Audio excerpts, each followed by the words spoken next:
ആവശ്യമില്ല, ന്യാസം ചൊല്ലേണ്ട ആവശ്യമില്ല. കായേന വാചാ മനസേന്ദ്രിയൈർവാ ബുദ്ധ്യാത്മനാ വാ പ്രകൃതേ സ്വഭാവാത് കരോമി യദ്യത് സകലം പരസ്മൈ നാരായണായേതി സമർപ്പയാമി. നാരായണായേതി സമർപ്പയാമി. നാരായണായേതി സമർപ്പയാമി.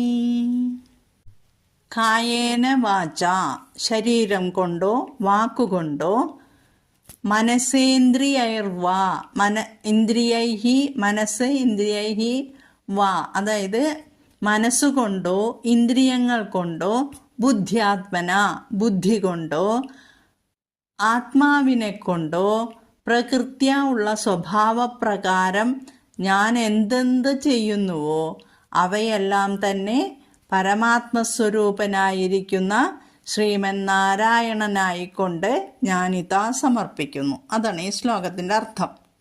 മനസ്സിലായല്ലോ? ഇനി നമ്മൾ ഒരു ശ്ലോകം അല്ലെങ്കിൽ സ്തോത്രം ചൊല്ലുമ്പോൾ എന്തെങ്കിലുമൊക്കെ തെറ്റുകൾ വരും. അതിന് ഭഗവാനോട് മാപ്പ് ചോദിക്കുന്ന ഒരു ശ്ലോകമുണ്ട്. എപ്പോൾ എന്ത് ചൊല്ലിയാലും ഒരു ശ്ലോകം കൂടി ഞാൻ പഠിപ്പിച്ചു തരികയാണ്. യദക്ഷരപദഭ്രഷ്ടം മാത്രാഹീനം തു യദ്ഭവേത് തത്സർവം ക്ഷമ്യതാം ദേവ നാരായണ നമോസ്തുതേ. വിസർഗബിന്ദുമാത്രാണി പദപാദാക്ഷരാണി ച ന്യൂനാനി ചാതിരിക്താനി ക്ഷമസ്വ പുരുഷോത്തമ. യത് അക്ഷരം യദക്ഷരം പദഭ്രഷ്ടം മാത്രാഹീനം തു യദ്ഭവേത് തത്സർവം ക്ഷമ്യതാം ദേവ നാരായണ നമോസ്തുതേ. വിസർഗബിന്ദുമാത്രാണി പദപാദ അക്ഷരാണി ച ന്യൂനാനി ച അതിരിക്താനി ക്ഷമസ്യ പുരുഷോത്തമ.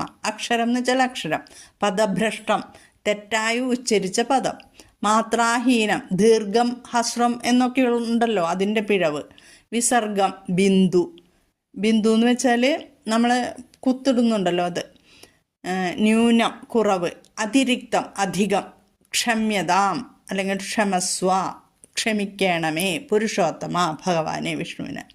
ഞങ്ങൾ പാരായണം ചെയ്യുമ്പോൾ അക്ഷരങ്ങൾ തെറ്റിപ്പോകാം, മാത്രകൾക്ക് തെറ്റുകൾ സംഭവിക്കാം. ദേവ അതെല്ലാം ക്ഷമിക്കണമേ. നാരായണ അങ്ങേക്ക് നമസ്കാരം. അടുത്ത ശ്ലോകത്തിൽ വിസർഗം ബിന്ദു മാത്രകൾ പദങ്ങൾ അക്ഷരങ്ങൾ ഇവയിലെല്ലാം കുറവ്